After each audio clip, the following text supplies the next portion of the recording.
So hello welcome students, wireless classes के एक नए क्लास में आप सभी का वेलकम है। बेसिकली हमारा क्लास 10th कंप्यूटर में चैप्टर नंबर 4 आज से स्टार्ट हो रहा है। आई होप आप सभी ने चैप्टर फर्स्ट टू थर्ड के जितने भी कॉन्सेप्ट थे, जितने भी क्वेश्चन आंसर थे और ओवरऑल पूरा का पूरा आपको कवर किया गया है with example, with solution, with question answer. ठीक है, आई होप आपने सभी टॉपिक्स को एंजॉय किया, अच्छे से समझा होगा। जहाँ पर भी आपको डाउट रहता है आप कमेंट्स बॉक्स के थ्रू उन डाउट्स को हमारे पास पहुँचा सकते हैं। हम उनकी हेल्प करेंगे आपके डाउट्स के सॉल्यूशन को प्रोवाइड करके। ठीक है, सो हमारा चैप्टर नंबर 4 है जंपिंग एवं branching statement, if else statement and looping statement. ठीक है, थोड़ा सा चैप्टर का लेंथ बड़ा है बट चीज़ें आपको मैं स्टेप बाय स्टेप जो है समझाऊंगा, जिससे आपका जो भी कॉन्सेप्ट होता रहेगा वो क्लियर होता रहेगा। ठीक है, जैसे इसमें हम सबसे पहले देख लेते हैं हमारा जो चैप्टर नंबर 4 है उसमें हमको टोटल कितने टॉपिक्स पढ़ने हैं। सो फर्स्ट टॉपिक हमको पढ़ना है जंपिंग एवं ब्रांचिंग स्टेटमेंट, ये क्या होता है। ठीक है, इफ स्टेटमेंट क्या होता है, इफ एल्स स्टेटमेंट क्या होता है विथ प्रोग्राम। ठीक है, नेस्टेड इफ एल्स स्टेटमेंट, जो भी मैं आपको चीज़ें बता रहा हूँ वो आपको मैं विथ प्रोग्राम समझाऊंगा। ठीक है, इसलिए आपको किसी प्रकार का कोई डाउट नहीं रखना है। जो भी डाउट रहेगा वो आपका कॉन्सेप्ट क्लियर होगा उसमें क्लियर हो जाएगा, अदरवाइज वो प्रोग्राम में क्लियर हो जाएगा। फिर उसके बाद हम देखेंगे गो टू स्टेटमेंट, लूपिंग क्या होता है उसको देखेंगे, फॉर लूप क्या होता है, वाइल लूप क्या होता है, डू वाइल लूप क्या होता है, ये भी हम देखेंगे। एंड लूप को हम लोग किस प्रकार एंड कर सकते हैं। ठीक है, सो टोटल ओवरऑल अगर हम बात करें टॉपिक्स की तो इस चैप्टर में हम देख सकते हैं 1 2 3 4 5 6 7 8 9 10। इस चैप्टर में आपके टोटल 10 टॉपिक्स रहने वाले हैं। फिर उसके बाद इस चैप्टर के जो बहुविकल्पी क्वेश्चन रहेंगे उनको हम देखेंगे, अति लघुत्तरी जो क्वेश्चन रहेंगे उनको देखेंगे, लघुत्तरी जो क्वेश्चन रहेंगे वो उनको देखेंगे विथ आंसर, दीर्घोत्तरी जो क्वेश्चन रहेंगे उनको देखेंगे विथ आंसर। ठीक है, सो ये हमारा एक सीक्वेंस रूप में चलता है सभी चैप्टर का, इस चैप्टर का इसी रूप में भी चलेगा। सो फर्स्ट हम टॉपिक देखते हैं हमारा जो है जंपिंग एवं ब्रांचिंग स्टेटमेंट। ठीक है, तो सबसे पहले हम देखेंगे जंपिंग स्टेटमेंट या फिर ब्रांचिंग स्टेटमेंट क्या होता है। सो जो हमारा जंपिंग स्टेटमेंट होता है और ब्रांचिंग स्टेटमेंट होता है वो सी लैंग्वेज में उपयोग होने वाले प्रोग्राम का कंट्रोल स्ट्रक्चर होता है। ठीक है, ये क्या होता है, बेसिकली हमारा जंपिंग एवं ब्रांचिंग स्टेटमेंट जो होता है एक प्रकार का, यहाँ पे इंग्लिश में आपने देखा ये क्या है, कंट्रोल स्टेटमेंट है। सो ये कंट्रोलिंग के लिए यूज किया जाता है इन सी। ठीक है, सी प्रोग्राम में साधारणतः जो हमारा सी में किसी प्रोग्राम में स्टेटमेंट का जो क्रियान्वयन है ऊपर से नीचे जिस क्रम में स्टेटमेंट प्रोग्राम दिया गया होता है उसी क्रम में होता है, परंतु जंपिंग एवं ब्रांचिंग स्टेटमेंट प्रोग्राम के जो वर्किंग है, क्रियान्वयन है, उनकी दिशा में बदल सकते हैं। ठीक है, चेंजेस कर सकते हैं।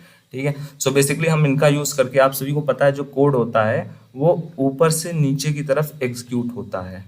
ऊपर से नीचे की तरफ एग्जीक्यूशन का मतलब आप जो भी कोड लिखोगे पहले जो लिखोगे वो हमारा रन होगा, फिर दूसरे लाइन में जो लिखोगे उसका रिजल्ट हमको मिलेगा, तीसरे लाइन का हमको रिजल्ट मिलेगा, चौथे लाइन का, पांचवें लाइन का, छठवें लाइन का। ठीक है, टोटल 6 लाइन है। तो ये स्टेप बाय स्टेप आएगा सीक्वेंस रूप में, ऊपर से नीचे की तरफ कोड का एग्जीक्यूशन होता है, आप सभी को पता है।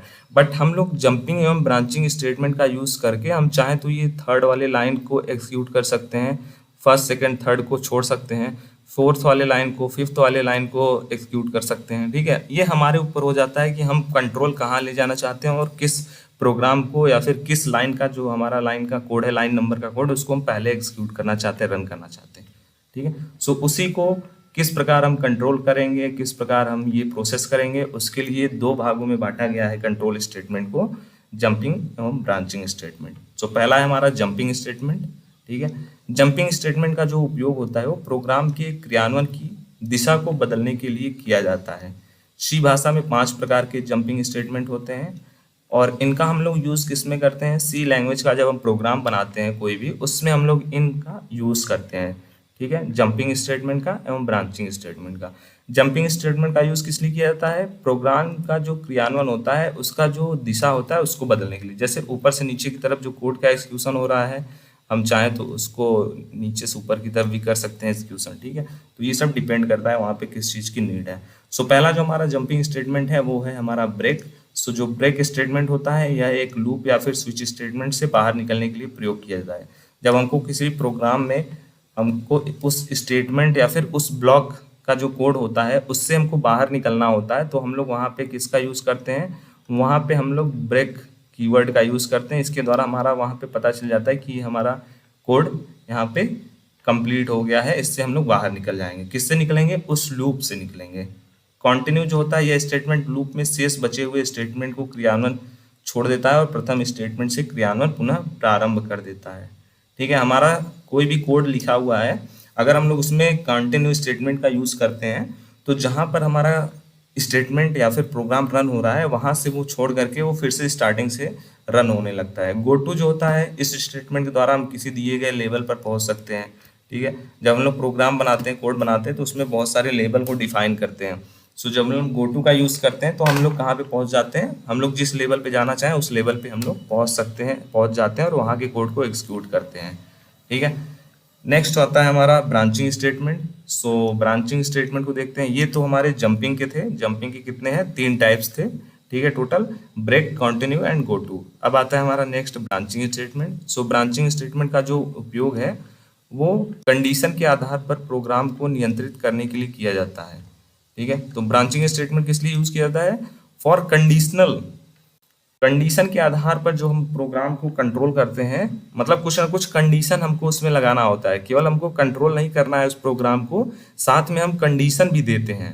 किसमें देते हैं, ब्रांचिंग स्टेटमेंट में हम कंडीशन भी देते हैं प्रोग्राम को कंट्रोल करने के लिए। अब वो कंडीशन किस प्रकार देते हैं, उसके लिए हमारे 5 कंडीशनल स्टेटमेंट होते हैं। पहला होता है हमारा इफ, दूसरा होता है एल्स, फिर होता है हमारा एल्स इफ, फिर उसके बाद हमारा होता है स्विच, और यहाँ पे ये हमारा कंडीशनल ऑपरेटर नेक्स्ट होता है हमारा क्वेश्चन मार्क। ठीक है, सो जो हमारा इफ होता है स्टेटमेंट, ये दिए गए जो कंडीशन होती है उसकी सत्यता को जांचता है। यदि जो हमारा कंडीशन सही होता है तो ये स्टेटमेंट को रन होने देता है, कोड हमारा एग्जीक्यूट होता है। एल्स स्टेटमेंट जो होता है वो इफ स्टेटमेंट के साथ उपयोग किया जाता है। यदि हमारा इफ का जो कंडीशन है वो करेक्ट नहीं है तो ये एल्स वाला जो पार्ट होता है उसको ये रन कर देता है। इसका जब मैं आपको प्रोग्राम बताऊंगा, ये तो आपको बहुत छोटा सा ओवरव्यू बता रहा हूँ। अभी इसका एक सिंगल टॉपिक आपको पढ़ना है इसके बारे में। जैसे इफ स्टेटमेंट क्या होता है, इसका विस्तार में आप देखोगे विद प्रोग्रामिंग तो सभी चीज़ें आपकी क्लियर हो जाएंगी। थोड़ा बहुत आपके माइंड में डाउट है तो आप अभी कंटिन्यू रखो, समझते चलो, चीज़ों को पढ़ते चलो। ठीक है, एल्स इफ क्या होता है, ये जो स्टेटमेंट होता है इफ के साथ उपयोग किया जाता है। यदि पहली इफ की जो कंडीशन है वो रॉन्ग है, दूसरे इफ की जो कंडीशन है वो सत्य है, तो ये आगे वाले कोड को रन करता है। ठीक है, जो करेक्ट है उसको, उस वाले स्टेटमेंट को एग्जीक्यूट करता है। स्विच स्टेटमेंट क्या होता है, यह एक वैल्यू के आधार पर जिनमें विभिन्न विकल्प में किसी एक को चुनना होता है, इसमें इसके लिए इसका उपयोग किया जाता है। ठीक है, जब कोई भी प्रोग्राम, जब हम लोग स्विच का देखेंगे, स्विच स्टेटमेंट का प्रोग्राम, तब उसमें मैं आपको दिखाऊंगा। वहाँ पे हमको जो है एक ही वैल्यू को, एक ही ऑप्शन को हमको चूज करना होता है। वहाँ पे हमको मल्टीपल ऑप्शन दिए गए होते हैं, तब हम वहाँ पे स्विच का यूज करते हैं। नेक्स्ट जो होता है हमारा एक कंडीशनल ऑपरेटर होता है, जिसका उपयोग एकल शर्त को जांचने के लिए मान का चयन करने के लिए किया जाता है। ठीक है, यह एक संक्षिप्त रूप में इफ एल्स के रूप में उपयोग किया जा सकता है। जंपिंग स्टेटमेंट एवं ब्रांचिंग स्टेटमेंट सी लैंग्वेज में प्रोग्राम को नियंत्रित करने के लिए प्रभावी मेथड होता है, तरीका होता है। इन्हें उपयोग करके हम अपने प्रोग्राम के जो क्रियान्वयन है उनको विभिन्न स्थितियों में ले जा सकते हैं। ठीक है, ये था हो गया हमारा जंपिंग एवं ब्रांचिंग स्टेटमेंट का ओवरव्यू। ठीक है, जंपिंग स्टेटमेंट क्या होता है, ब्रांचिंग स्टेटमेंट क्या होता है, आई होप आपको ये डाउट क्लियर हो गया होगा। बेसिकली जो हमारे जंपिंग एवं ब्रांचिंग स्टेटमेंट होते हैं ये कंट्रोल स्टेटमेंट होते हैं। इनका यूज करके हम लोग प्रोग्राम में होने वाले जो एक्टिविटी है उनको कंट्रोल में करते हैं। ठीक है, प्रोग्राम का क्रियान्वयन कंट्रोल करते हैं। जंपिंग स्टेटमेंट जो होता है वो उसमें 3 प्रकार के होते हैं, ब्रेक, कंटिन्यू, गो टू। ठीक है, ब्रेक का यूज हम लोग करते हैं जब हमको किसी लूप या फिर स्विच से बाहर निकलना होता है। कंटिन्यू का जब हम लोग स्टार्टिंग से हमको किसी भी स्टेटमेंट को क्रियान्वयन करना होता है तो कंटिन्यू करते हैं। गो टू के द्वारा हम लोग लेबल हम क्रिएट करते हैं, वहां पे पहुंचते हैं। ब्रांचिंग स्टेटमेंट 5 प्रकार का होता है, if, else, else if, switch and question mark conditional operator. ठीक है, तो ये थे हमारे branching statement and jumping statement. अभी हम देखने वाले हैं नेक्स्ट लेक्चर में इफ स्टेटमेंट को विस्तार पूर्वक विथ प्रोग्राम। फिर हम देखेंगे इफ एल्स को, फिर हम देखेंगे नेस्टेड इफ एल्स। ठीक है, सो आपके जो basic to advance level doubt रहेंगे वो सभी कवर हो जाएंगे इन कॉन्सेप्ट को देखने के बाद। सो अपने सभी दोस्तों के साथ शेयर कर दीजिए अभी, और चैनल को सब्सक्राइब करके रखें। कक्षा 10वीं के सभी छात्रों का इस क्लास में वेलकम है। बेसिकली हमारा क्लास 10th में जो चैप्टर में हमारा 4 चल रहा था, jumping and branching statement, if else statement and looping statement, ये हमारे चैप्टर का नेम है। और प्रीवियस लेक्चर में हमने देखा हुआ था like what is jumping statement and what is branching statement, इन हमने शॉर्ट में देखा था। ठीक है, ज़्यादा हम इसमें नहीं गए थे डिटेल्स में, बट अब हम देखने वाले हैं इनका और विस्तारक। ठीक है, हमारा नेक्स्ट जो टॉपिक था वो था हमारा इफ स्टेटमेंट। ठीक है, और इसको हमने देखा था ब्रांचिंग स्टेटमेंट में। ब्रांचिंग स्टेटमेंट के जो टाइप्स हैं वो हैं if statement, if else statement, ठीक है, nested if else statement, switch statement. So आज हम देखने वाले हैं इफ स्टेटमेंट के बारे में, एक्चुअल में होता कैसे है, इसका हम लोग यूज़ किस प्रकार करते हैं, इसमें हम लोग प्रोग्राम किस प्रकार लिखते हैं, अपने हम लोग जो कोड करते हैं, प्रोग्राम करते हैं, उसमें हम लोग इफ स्टेटमेंट का उपयोग किस प्रकार करते हैं। ठीक है, सी लैंग्वेज में जो हमारा इफ स्टेटमेंट का उपयोग है किसी भी कंडीशन की परीक्षा करने के लिए, टेस्ट करने के लिए किया जाता है। यदि हमारा जो कंडीशन है वो सत्य है तो जो हमारा कोड है, आगे का जो लाइन ऑफ कोड रहेगा वो एग्जीक्यूट हो जाएगा। यदि कंडीशन हमारा रॉन्ग रहेगा तो हमारा जो आगे का जो कोड है वो रन नहीं होगा। ठीक है, क्यों? क्योंकि ये इफ स्टेटमेंट है, only it's if statement. If statement में सेम इसका कॉन्सेप्ट ये रहता है। इफ का मतलब क्या होता है? ठीक है, इफ में ये रहता है कि यदि ये कोड, यदि ये एक्सप्रेशन, यदि ये कंडीशन करेक्ट है, मतलब इफ हम लिखेंगे, अभी आपको बताऊंगा कैसे लिखते हैं, फिर उसके बाद इस वाले ब्रैकेट में हम कंडीशन देते हैं। कैसे कंडीशन देंगे वो भी मैं आपको बताऊंगा। यदि ये कंडीशन करेक्ट है तो इसके अंदर जो दिया हुआ लाइन रहेगा, जो भी आप लिखे रहोगे, वो क्या होगा? वो रन होगा, रिजल्ट में शो होगा। अगर ये कंडीशन रॉन्ग है तब यहाँ पे कुछ भी रन नहीं होगा, मतलब ये कोड रन नहीं होगा जो इसके अंदर दिया गया रहेगा। ठीक है, बहुत सिंपल सा कॉन्सेप्ट है। थोड़ा सा स्टेटमेंट, इसका एक सिंटेक्स दिया गया है, if expression statement next statement. ठीक है, बहुत ही सिंपल सा इसका लॉजिक है कि अगर हमने इफ के साथ जो कंडीशन दिया हुआ है, अगर वो कंडीशन सही है, यदि वो जो कंडीशन है वो करेक्ट है, तो जो हम लोग करली ब्रेसेस के अंदर स्टेटमेंट देंगे वो हमारा कोड एग्जीक्यूट होगा, रन होगा। ठीक है, चलिए एक एग्जांपल दिखाता हूँ आपको। प्रोग्राम का एग्जांपल है, कोई और एग्जांपल नहीं, प्रोग्राम ही दिखा रहा हूँ। एक छोटा सा प्रोग्राम है। ये हमारा क्या है? कमेंट में बताइए, जल्दी से बताइए। इंक्लूड stdio.h, ये हमारा क्या है? ये हमारा हेडर फाइल है। इसमें क्या रहते हैं? इसमें सभी प्रकार की लाइब्रेरीज रहती हैं। ठीक है, प्री डिफाइंड चीज़ें रहती हैं। ये हमारा इंटीजर डेटा टाइप है। ये हमारा मेन फंक्शन होता है। मेन फंक्शन से ही हमारा कोड का एग्जीक्यूशन स्टार्ट होता है। ठीक है, मेन फंक्शन में ही जो कोड रहते हैं एग्जीक्यूट होते हैं। ये हमारा करली ब्रेसेस ओपन हुआ। ये हमारा डेटा टाइप यहाँ पे डिफाइन किया जा रहा है वेरिएबल का, कि जो हमारा वेरिएबल हमने बनाया है नंबर नाम का, नंबर नाम का एक वेरिएबल हमने बनाया है। ठीक है, इसकी डेटा का जो टाइप है वो इंटीजर है। इंटीजर मतलब नंबर। ठीक है, मतलब वेरिएबल जो हमने नंबर नाम का बनाया है उसमें हम क्या स्टोर करेंगे? इंटीजर डेटा टाइप का स्टोर करेंगे। इंटीजर मतलब आपको पता है क्या हो सकता है? इंटीजर डेटा टाइप मतलब नंबर रहते हैं। ठीक है, और ये सब प्रीवियस जो क्लासेस थे उसमें आपके क्लियर किए गए थे। ठीक है, थोड़ा सा मैं इसको और कोई कलर ले लेता हूँ जिससे आपको और बेटर तरीके से यहाँ पे शो होगा, दिखाई देगा। ठीक है, फिर हमने यूज़ किया है प्रिंटफ। प्रिंटफ किस लिए यूज़ किया है? प्रिंटफ यूज़ किया है हमने मैसेज पास करने के लिए, मैसेज शो कराने के लिए, मैसेज प्रिंट कराने के लिए। ठीक है, क्या हमको वहाँ पे सबसे पहले प्राप्त होगा? मैसेज कृपया एक संख्या दर्ज करें। फिर उसके बाद हमने स्कैन एफ लिया है। स्कैन एफ किस लिए लिया है? स्कैन एफ के द्वारा जो हम नंबर है उसको हम लोग यूज़र के द्वारा लेंगे।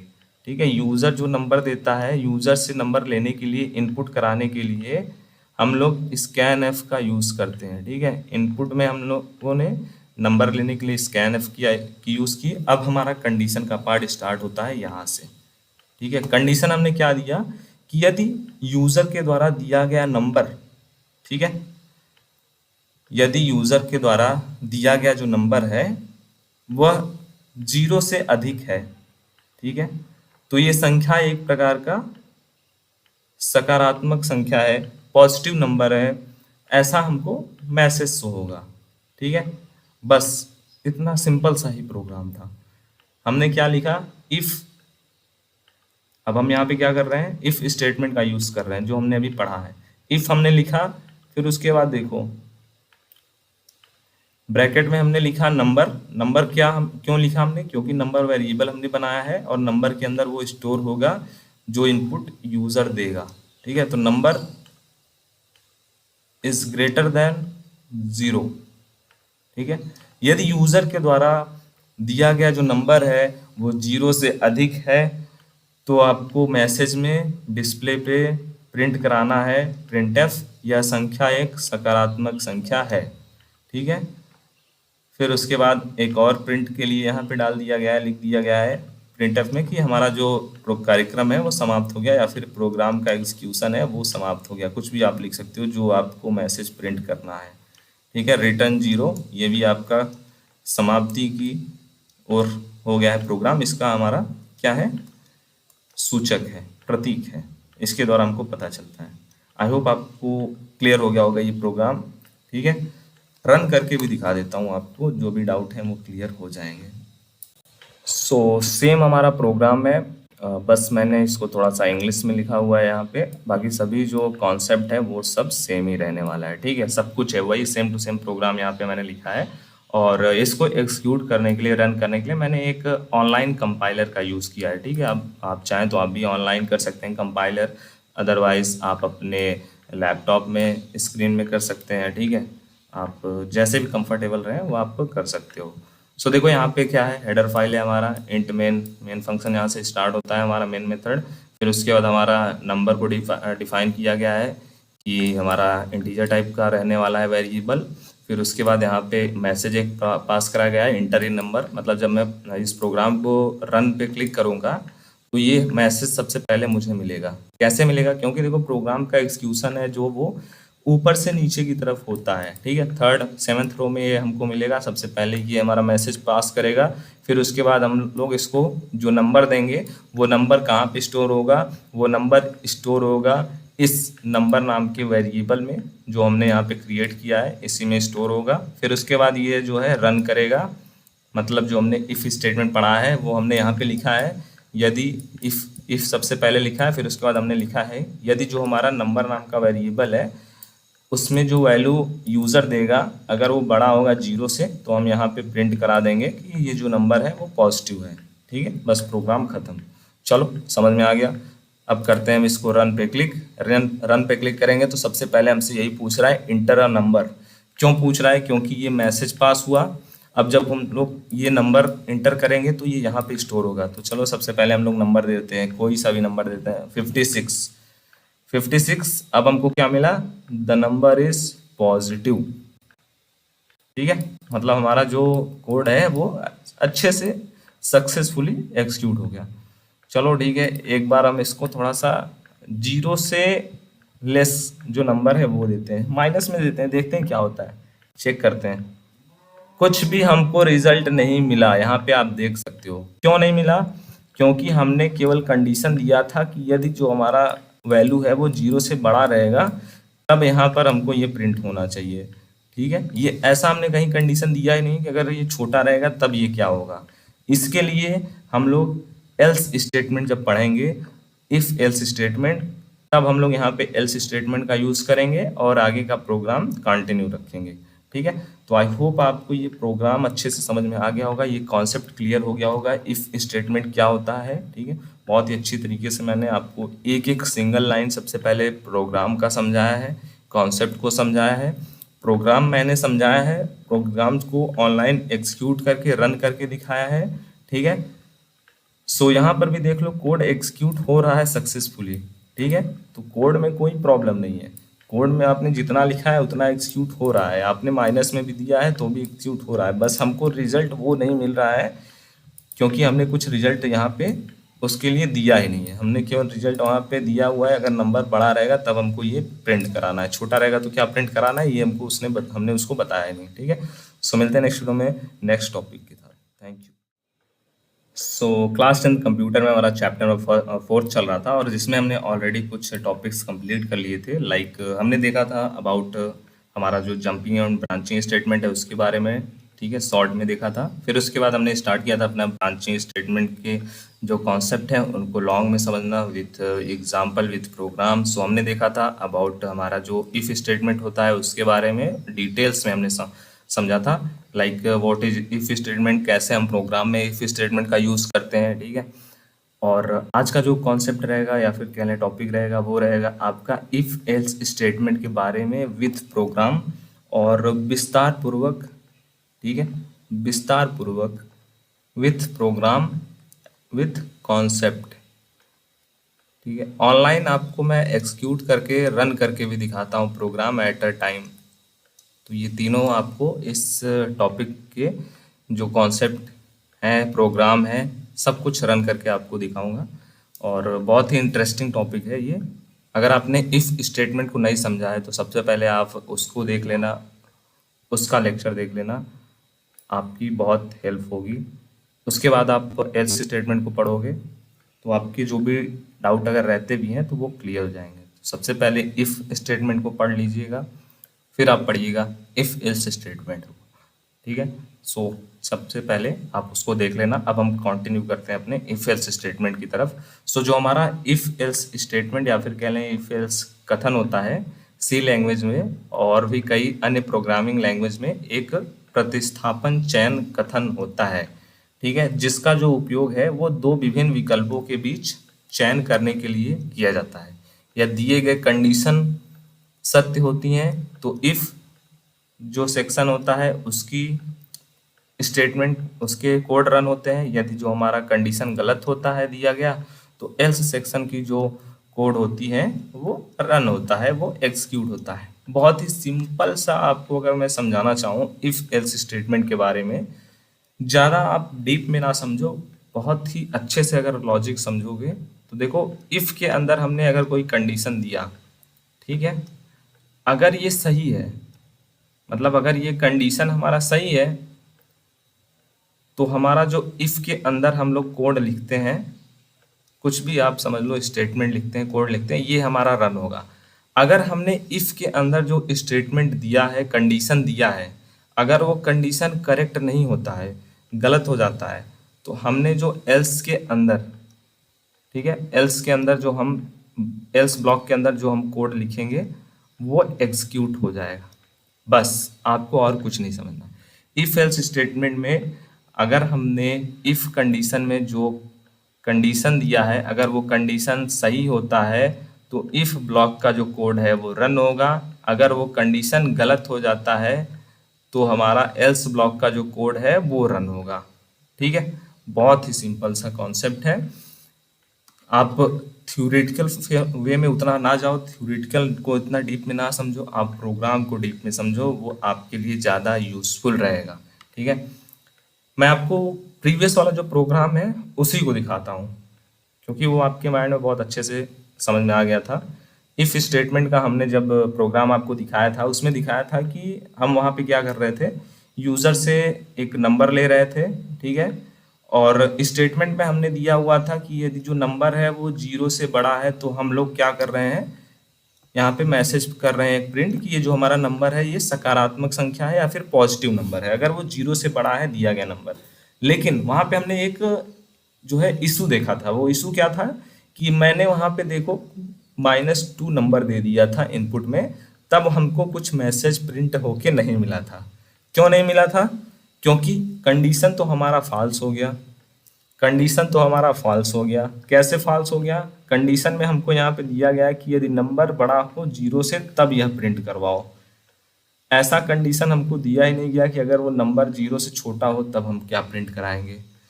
तो अब हम लोग उसी प्रोग्राम में एक स्टेप और जोड़ेंगे एल्स का, और उस प्रोग्राम को समझेंगे। ठीक है, क्लियर हो जाएगा सब कुछ।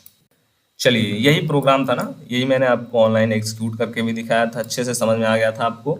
सेम टू सेम वही प्रोग्राम है, सब कुछ वही है। देखो मैसेज पास होगा, जो हम नंबर नाम का वेरिएबल बनाया है उसमें हमारा इनपुट जो हम देंगे वो यहाँ पे स्टोर होगा नंबर।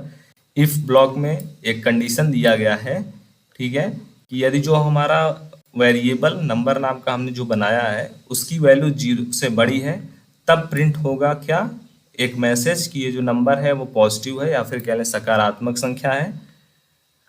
फिर हमने क्या किया, अब हमने एल्स इफ एल्स पढ़ रहे हैं तो हमको इफ के साथ साथ एल्स का भी यूज करना पड़ेगा, एल्स स्टेटमेंट का। तो हमने एल्स में क्या कर दिया, एल्स में हमने यहाँ पे करली ब्रेसेस में एक मैसेज और प्रिंट कर दिया कि अगर ये कंडीशन गलत होता है तब यह मैसेज प्रिंट करो कि यह नंबर क्या है, नॉट पॉजिटिव, यह नंबर सकारात्मक नहीं है। फिर उसके बाद हमारा यहाँ पे प्रोग्राम कंप्लीट। चलो रन करके देखते हैं, बहुत ही इंटरेस्टिंग कॉन्सेप्ट है, आपको समझ में आ जाएगा। ठीक है, मैं कनेक्ट कर लेता हूँ एक बार अपने वाईफाई से, may be something network issue है। सो मैं यूज़ कर रहा हूँ ऑनलाइन कंपाइलर, सो उसके लिए नेट कनेक्टेड होना नेसेसरी है। सो चलो सेम टू सेम वही प्रोग्राम है, वही कोड है, बस हम लोग रन कर रहे हैं। ठीक है, ये हमारा किसका है, इफ एल्स स्टेटमेंट का प्रोग्राम है।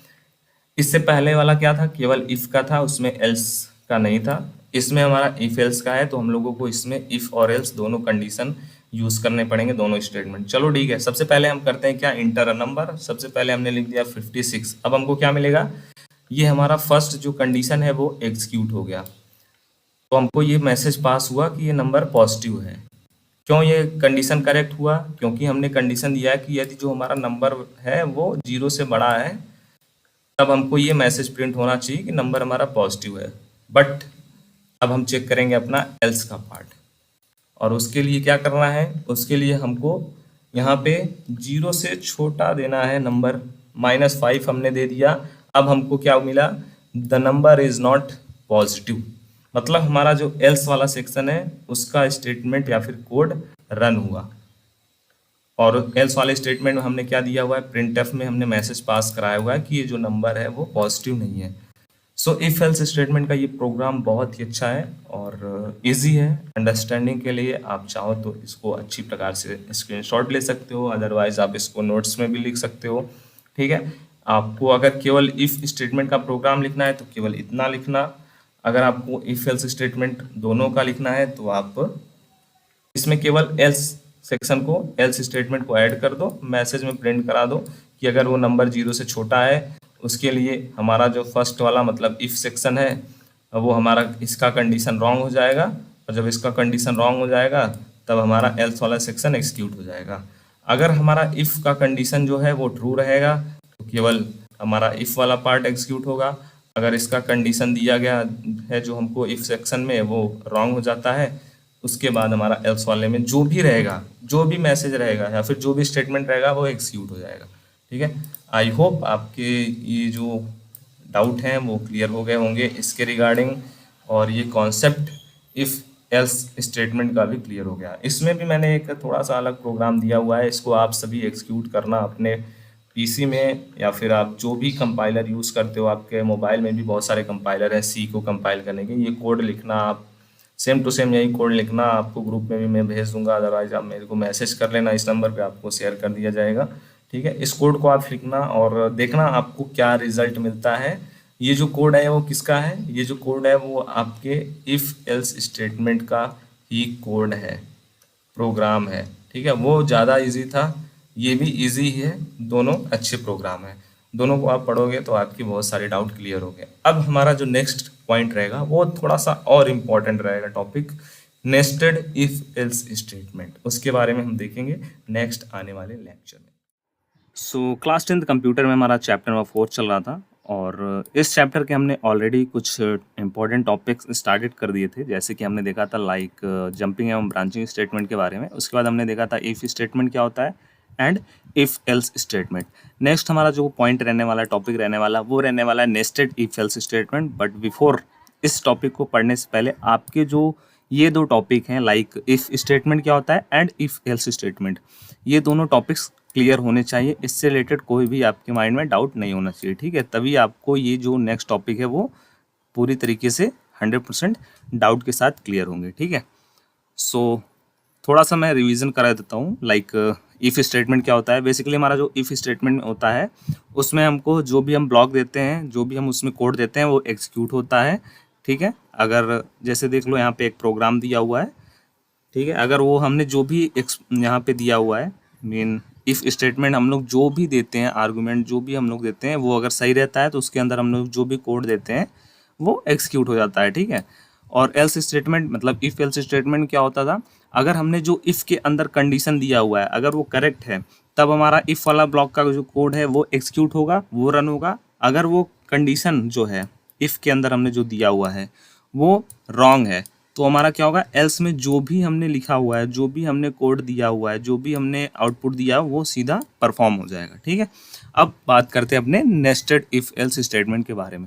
सो जो हमारा नेस्टेड इफ़ एल्स स्टेटमेंट या फिर कह लें हिंदी में नेस्टेड इफ़ एल्स कथन होता है, वो सी और अन्य कई प्रोग्रामिंग लैंग्वेज में जो हमारा इफ़ एल्स ब्लॉक को और दूसरे इफ़ एल्स ब्लॉक को एक साथ कंबाइन करके बनाया गया होता है। इसका मतलब ये होता है कि जैसे कि हम लोग सिंपल सा, ये बहुत ही सिंपल सा लॉजिक ये है कि देखो सिंपल फॉर्मेट क्या था, इफ़ और एल्स का जो सिंपल फॉर्मेट था वो ये था कि हमारा इफ़ रहेगा ब्लॉक, उसके बाद हमारा उसका कंडीशन रहेगा, फिर उसके बाद हमारा नेक्स्ट एल्स का रहेगा ब्लॉक, ठीक है।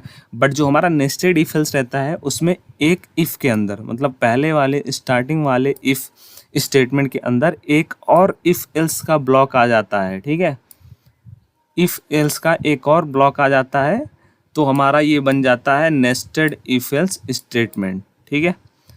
देखो यहाँ पे एक जैसे प्रोग्राम एक बनाया गया है वही सेम टू सेम प्रोग्राम है, यहाँ पे देख लीजिए ये हमारा हेडर फाइल है, फिर उसके बाद हमारा यहाँ पे फंक्शन स्टार्ट होता है मेन मेथड, फिर उसके बाद ये हमारा इंट एक वेरिएबल बनाया गया है, फिर दूसरा कैरेक्टर के लिए जेंडर नाम का वेरिएबल बनाया गया है, ठीक है। फिर उसके बाद हमारा ये प्रिंट हुआ, सबसे पहले ये मैसेज एज हमको प्रिंट करना है, वहाँ पे लिखना है, ठीक है। इनपुट देना है, इनपुट कैसे लिया गया, स्कैन एफ के द्वारा इनपुट लिया गया जो स्टोर कहाँ पे हुआ, एज वेरिएबल में।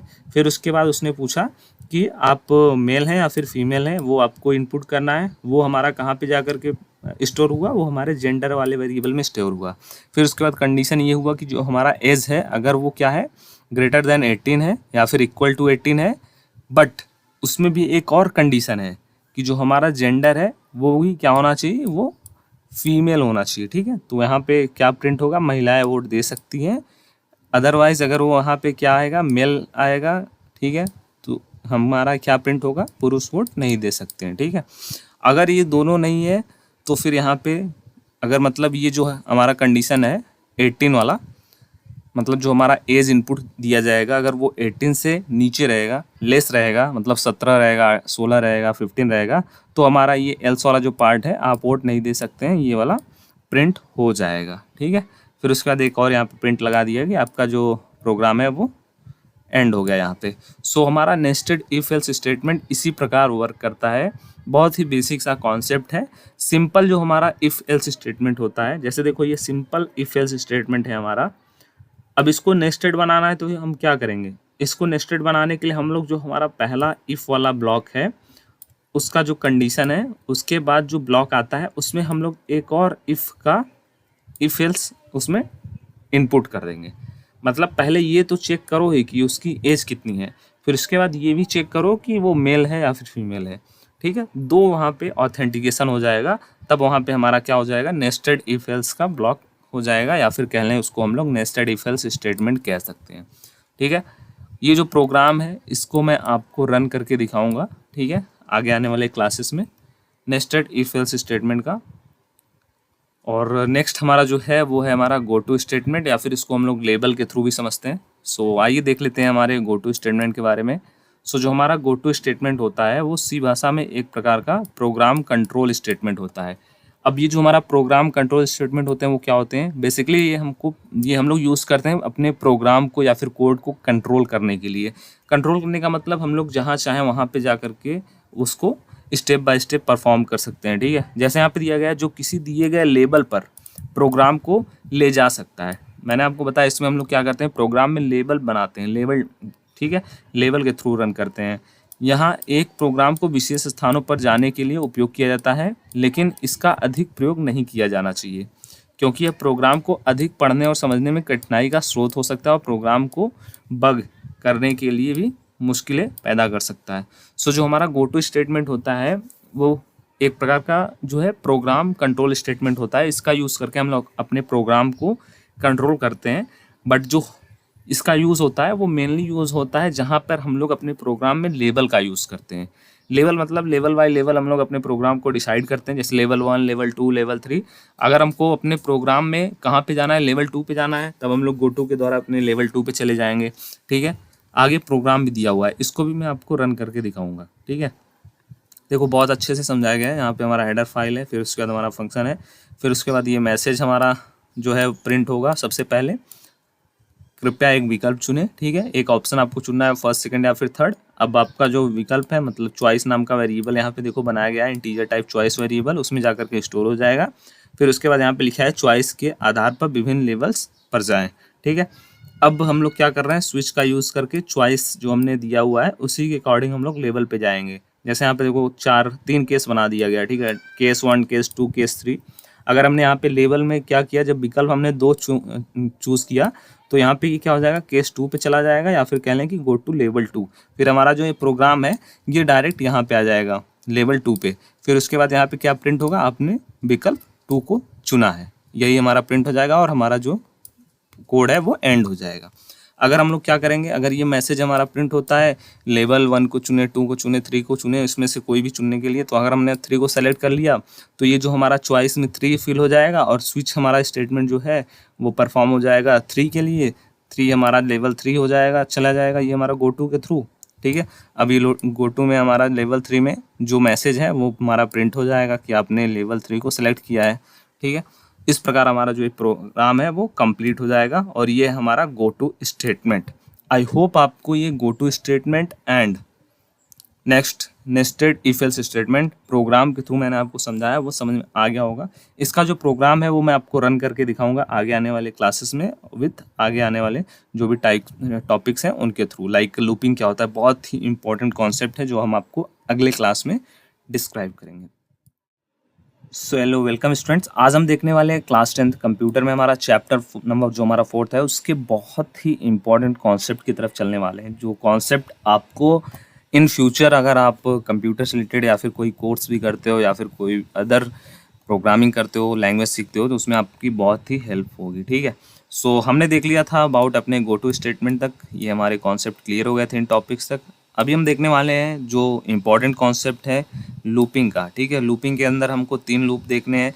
फर्स्ट है हमारा फॉर लूप, सेकंड है हमारा व्हाइल लूप, थर्ड है हमारा डू व्हाइल लूप। ठीक है, अभी जो हमारे लूप्स हैं वो किस प्रकार वर्क करते हैं, इनका यूज़ हम लोग कैसे करते हैं, प्रोग्राम इसको हम लोग कैसे एग्जीक्यूट करेंगे, प्रोग्राम में अपने किस प्रकार इसका यूज़ करेंगे।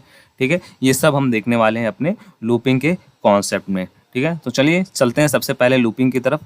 थोड़ा सा इसका आपको कॉन्सेप्ट का ओवरव्यू देखना है, थोड़ा सा आपको इसका थ्योरेटिकल पार्ट देखना है, उसके बाद आपको इसका प्रैक्टिकल के साथ हम लोग समझेंगे विथ प्रोग्राम के साथ इसका कॉन्सेप्ट। ठीक है, सो हमारा जो लूपिंग होता है एक प्रोग्रामिंग अधिकृत होता है जिसका यूज किसी कार्य को एक से अधिक बार दोहराने या फिर चलाने के लिए किया जाता है।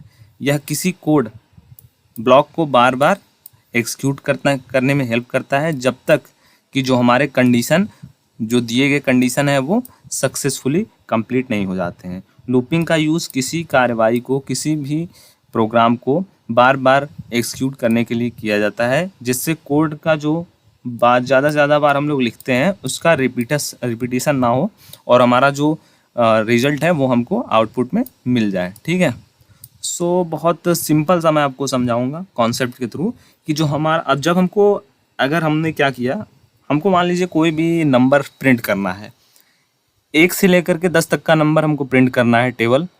ठीक है, काउंटिंग। सो अगर हमको 1 से लेकर के 10 तक के जो नंबर्स हैं वो प्रिंट करने हैं तो थोड़ा इजी है, थोड़ा सा हमारा प्रोग्राम का लेंथ ज़्यादा होगा, बट हमारा प्रोग्राम उतना ज़्यादा लेंथ का नहीं होगा। चलिए उसको तो हम लोग अच्छे से लिख लेंगे प्रोग्राम में उसको प्रिंट करने के लिए। अगर हमको 1 से लेकर के 1000 तक के 1000 तक के जितने भी नंबर है अगर उनको हमको प्रिंट करना है 1 सेकेंड में, 2 सेकेंड में, तब हम लोग क्या करेंगे, उसके लिए अगर हम लोग एक एक लाइन का कोड लिखने चलेंगे तो हमारे जो प्रोग्राम का जो लेंथ है वो बहुत ज़्यादा बड़ा हो जाएगा और हमारे जो टाइम कंज्यूम हो जाएंगे वो बहुत ज़्यादा टाइम भी कंज्यूम हो जाएगा उसमें। ठीक है, सो उससे बचने के लिए हम लोग क्या करेंगे, उससे बचने के लिए हम लोग लूप का यूज़ करेंगे। ठीक है, जो हमारा लूप होता है उसका मतलब ये होता है किसी भी चीज़ को बार बार, ठीक है, जितनी बार कंडीशन में दिया रहेगा उतनी बार वो चीज़ होता रहेगा। ठीक है, ये प्रोग्राम में जब आपको समझाऊंगा तो वो पूरी तरीके से समझ में आ जाएगा। लूप मतलब वही चीज़ है, अगर हमको कहीं पे रिपीटेशन का यूज़ करना है, 1 से लेकर के 10 तक का नंबर हमको प्रिंट करना है, 1 से लेकर 1000 तक के नंबर प्रिंट करने हैं, रिपीटेशन करना है जब किसी प्रोग्राम में, तब हम लोग यूज़ करते हैं लूपिंग का। आगे दिया हुआ है सी लैंग्वेज में विभिन्न प्रकार के लूपिंग होते हैं। ठीक है, जैसे हमारा फर्स्ट है फॉर लूप, सेकंड है हमारा व्हाइल लूप, थर्ड है हमारा डू व्हाइल लूप। ठीक है, जो बदलते कंडीशन के साथ किसी ब्लॉक को बार बार चलाने की परमिशन देते हैं। ये लूपिंग संरचनाएं विभिन्न प्रकार की कार्यों के लिए उपयुक्त होती हैं, जैसे कि एक सर्किट द्वारा सार्वजनिक खाते की सूची बनाना है, एक अंश के मान को तालिका में खोज करना, या फिर किसी स्थिति को नियंत्रित करना। ठीक है, फर्स्ट है हमारा फॉर लूप। फॉर लूप को समझेंगे विथ प्रोग्राम के साथ। सो हमारा जो फॉर लूप होता है सी लैंग्वेज में एक लूप कंट्रोल स्टेटमेंट होता है। ठीक है, ये कौन सा स्टेटमेंट है? यह एक लूप कंट्रोल स्टेटमेंट होता है। मतलब ये हम लोग यूज़ करते हैं किसके लिए? लूपिंग को कंट्रोल करने के लिए, जिसका यूज़ किसी विशेष ब्लॉक को, ब्लॉक मतलब कोड जो होता है, हम लोग ब्लॉक के अंदर जो कोड लिखते हैं, अगर हम इसका यूज़ हम लोग किस लिए करते हैं? विशिष्ट ब्लॉक को कई बार चलाने के लिए किया जाता है। और यह एक स्थिर शुरुआत, एक कंडीशन और एक एंड कोड के साथ आता है। ठीक है, मतलब जो हमारा फॉर लूप होता है उसमें हमको 3 चीज़ें देनी होती है। स्टार्टिंग पॉइंट देना होता है, ठीक है, मतलब कहाँ से स्टार्ट होगा। एक आपको कंडीशन देना होता है, ठीक है, कंडीशन इम्पॉर्टेंट है। फिर उसके बाद आपको एक एंड पॉइंट देना होता है। 3 जानकारी आपको 100% देनी रहेगी विथ फॉर लूप को यूज़ करते टाइम। ठीक है, और जो हमारा लूप है ब्लॉक को बार बार चलाएगा, और जब तक कंडीशन हमारा ट्रू होता रहेगा तब तक चलाएगा। ठीक है, प्रोग्राम देखो यहाँ पे एक है, इस प्रोग्राम को हम रन करके देखते हैं, तभी हमारे जो डाउट हैं वो क्लियर होंगे अबाउट फॉर लूप से संबंधित। ऐसे कोई भी डाउट क्लियर नहीं होगा। देखिए यहाँ पे हमने 1 से लेकर के 10 तक के जो नंबर हैं उनको प्रिंट करने का एक प्रोग्राम लिखा है। वो हमारा किसका यूज़ किया है? हमने किया है फॉर लूप का यूज़। अब प्रोग्राम को आप समझ लो, बहुत प्रोग्राम मैंने आपको समझाए हैं तो ये भी आपके लिए ईजी होगा। ठीक है, ये हमारा हेडर फाइल है, फिर हमारा यहाँ पे मेन मेथड स्टार्ट होता है। ठीक है, फिर उसके बाद इंट नाम का हमने एक वेरिएबल बनाया है, आई बनाया है। ठीक है, इंटीजर डेटा टाइप का एक वेरिएबल आई बनाया हमने, जिसमें हम लोग क्या करेंगे? अपने नंबर को स्टोर करेंगे। ठीक है, अब देखिए हमको क्या करना है, 1 से लेकर के 10 तक की, चलो इसको 1 से लेकर के 100 तक मैं कर देता हूँ। 100 तक के जो नंबर हैं उनको ये प्रिंट करेगा। ठीक है, 1 से लेकर के 100 तक के जो नंबर्स हैं उनको प्रिंट करने का ये प्रोग्राम है। ठीक है, चलो ठीक है, अभी हम लोग क्या करेंगे? अभी हम लोग को क्या करना है? फॉर लूप का हमने यूज़ किया। अब हमने क्या किया, जो हमने आई वेरिएबल बनाया है उसमें हमने आई की वैल्यू को क्या कर दिया? 1 कर दिया, असाइन कर दिया। मतलब जो आई का वैल्यू है उसको हमने 1 असाइन किया है, 1। बट हमने जो नेक्स्ट कंडीशन क्या दिया है, ये हमारा क्या हो गया? ये हमारा हो गया starting point, i equal to 1। ये हमारा स्टार्टिंग पॉइंट, ये हमारा कंडीशन हमने दिया है कि जो हमारी आई की वैल्यू है is less than and equal to 100। मतलब जो हमारा आई का वैल्यू है वो 100 के बराबर होना चाहिए या फिर 100 से छोटा होना चाहिए। ठीक है, और उसके बाद हमने क्या दिया? एक और एंड पॉइंट में हमने क्या दिया? आई प्लस प्लस। अगर हमारा जो आई का वैल्यू है वो 100 से छोटा या फिर 100 के बराबर है, ठीक है, तब हमारा जो आई है वो प्लस प्लस होना चाहिए। प्लस प्लस यहाँ पे क्या है? इंक्रीमेंट ऑपरेटर, मतलब जो आई की जो वैल्यू है वो 1 बढ़ जाएगी। ठीक है, अब उसके बाद प्रिंटफ में हमारा ये नंबर प्रिंट हो जाएगा और यहाँ पे ये प्रोग्राम को रिटर्न एंड करने के लिए। ठीक है, अब मैंने यहाँ पे क्या किया? रन का यूज़ किया है, और आप इसको चाहें तो अपने सी कंपाइलर में कर सकते हैं। ठीक है, थोड़ा सा यहाँ पे एरर आ रहा है, मैं एक बार इसको चेक कर लेता हूँ।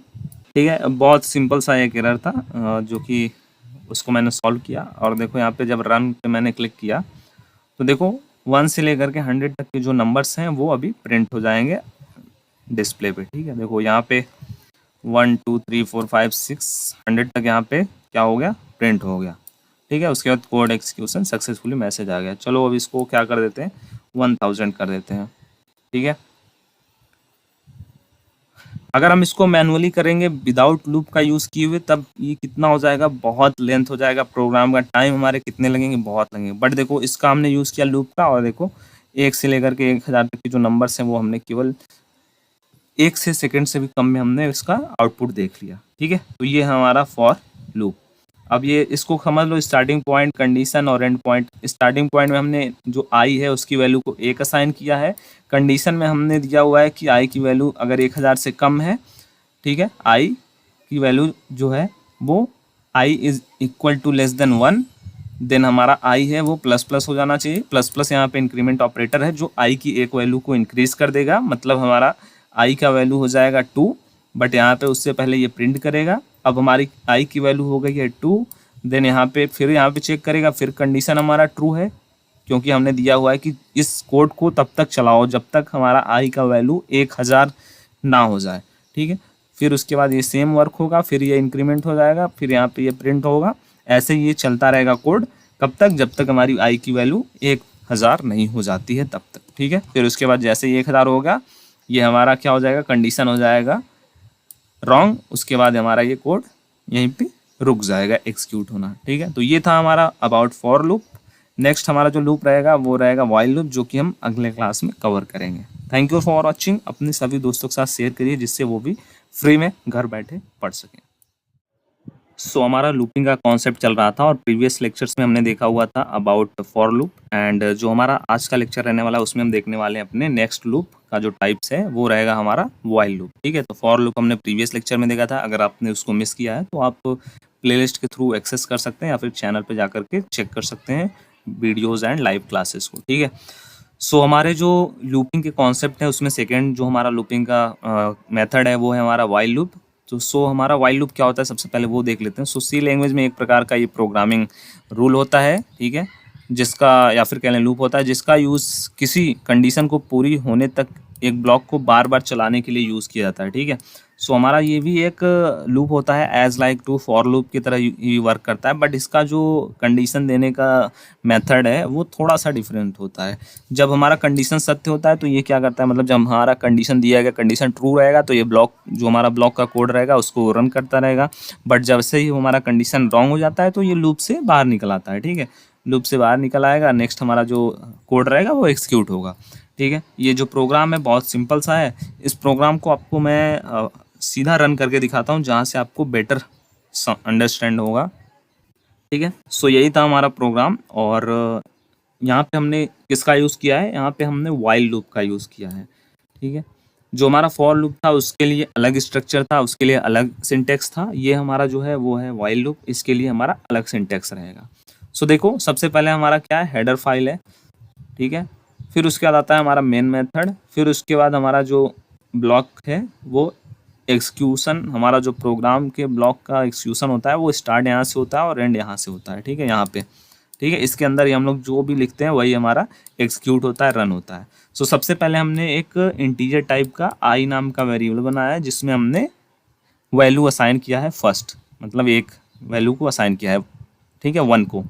अब जो हमने यूज़ किया है लूप के लिए वो व्हाइल लूप का यूज़ किया है, और ये हम लोग लूप बना रहे हैं किसके लिए, 1 से लेकर के 100 तक के जो नंबर्स हैं उनको प्रिंट करने के लिए। सो सबसे पहले तो हमने असाइन ऑलरेडी कर दिया है, अब हमको चेक करना है कंडीशन।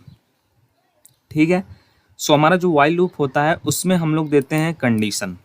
कंडीशन में हम लोगों ने क्या दिया है कि अगर जो आई की वैल्यू है वो less than and equal to 100 है, ठीक है, तब हमारा जो ब्लॉक है उसके अंदर हमने जो दिया हुआ है वो परफॉर्म होना चाहिए।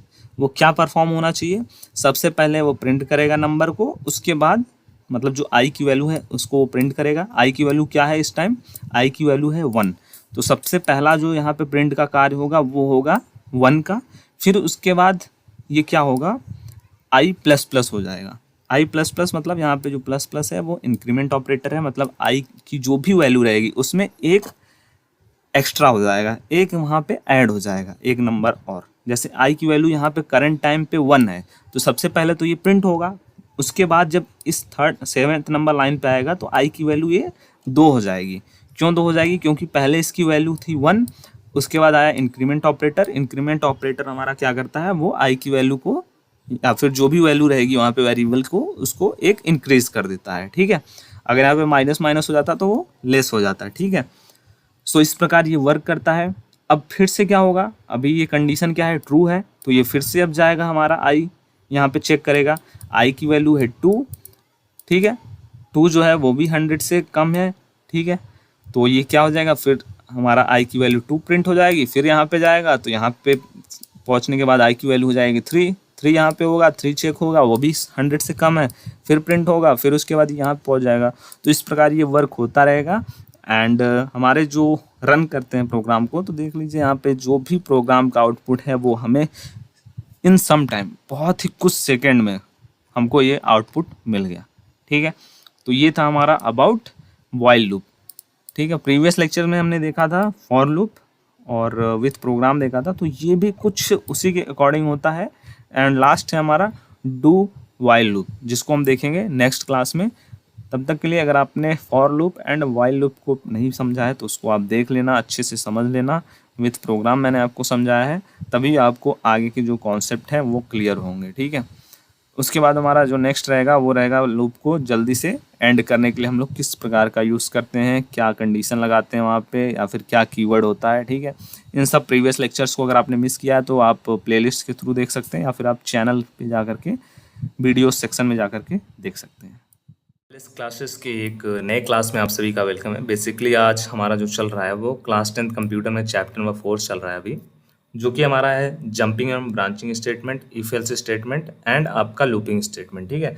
इसमें ऑलरेडी बहुत से टॉपिक्स कंप्लीट हो गए थे, लाइक आपका स्टेटमेंट्स का जो पार्ट था वो कंप्लीट हो गया था, इफ स्टेटमेंट कंप्लीट हो गया था, ठीक है। नेस्टेड इफ कंप्लीट हो गया था, उसके बाद आपका लूपिंग कंप्लीट हो गया था, फॉर लूप कंप्लीट हो गया था, वाइल लूप कंप्लीट हो गया था। अभी आपका जो लास्ट बचा हुआ है वो हुआ है बचा आपका do while loop and break statement के बारे में, ठीक है।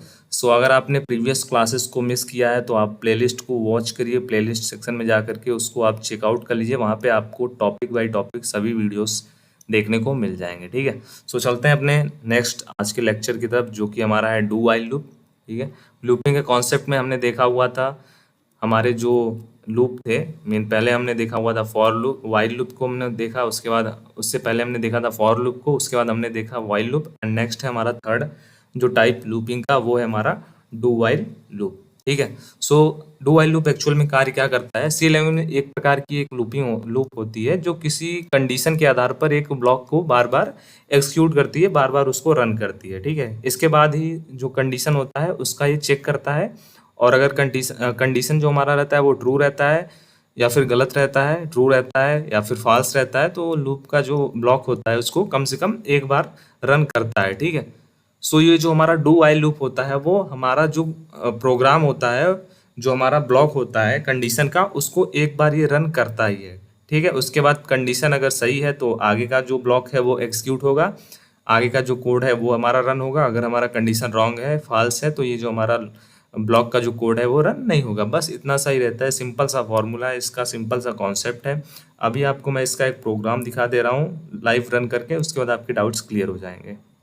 सो यहाँ पे एक डू वाइल लूप का हमारा एक प्रोग्राम है, और ये जो हमारा प्रोग्राम है वो किस प्रकार है, प्रोग्राम हमारा है केवल नंबर को, मीन 1 से लेकर के 5 तक के जो नंबर है उनको प्रिंट करने का। बहुत ही सिंपल सा ये फॉर्मूला प्रोग्राम यहाँ पे बनाया गया है, जिसमें से आपको बहुत सी चीज़ें पता है कि इसमें आपको क्या दिया गया है। ये हमारा हेडर फाइल है जिसमें हमारे सभी लाइब्रेरीज रहती हैं, ठीक है। ये हमारा इंटीजर है, ठीक है, इन टाइप का मेन फंक्शन बनाया गया है। एक यहाँ पे हमको एक वेरिएबल डिक्लेयर किया गया है इंटीजर टाइप का, और वेरिएबल का नाम है हमारा नंबर, और इसमें हमने वैल्यू को क्या असाइन कर दिया है, एक हमारा जो नंबर है उसको हमने असाइन कर दिया है।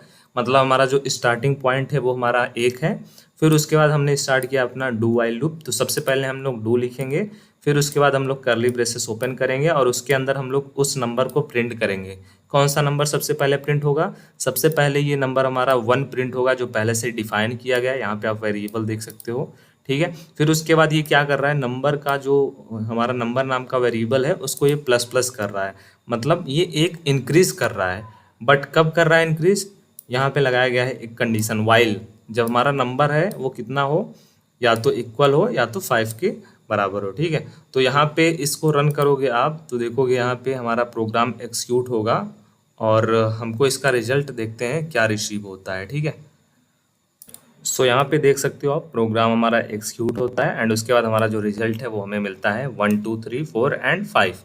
यही हमने कोड में लिखा हुआ था, यही हमने कंडीशन में लिखा हुआ था हमारा, कि जो हमारा नंबर प्रिंट होना चाहिए तब तक प्रिंट होना चाहिए जब तक हमारा जो नंबर का वैल्यू है वो 5 के इक्वल या फिर 5 के इक्वल ना हो। ठीक है, इससे ज़्यादा नहीं होना चाहिए, तब तक हमारा जो है ये प्रिंट करेगा 1 2 3 4। यहाँ पे 5 प्रिंट हो गया। ठीक है, नेक्स्ट हमारा जो पॉइंट रहेगा, टॉपिक रहेगा, वो रहेगा लूप को हम लोग कैसे ब्रेक कर सकते हैं, लूप को हम लोग जल्दी कैसे बाहर निकल सकते हैं लूप से। ठीक है, जैसे हमने क्या पढ़ा, लूप पढ़ा। ठीक है, अगर हमको किसी भी प्रोग्राम में हम लोग लूप का यूज़ कर रहे हैं और हमको उस लूप के बाहर हमको आना है। ठीक है, जैसे लूप हमारा कहाँ पे स्टार्ट हुआ, ये जो आप डू देख रहे हो।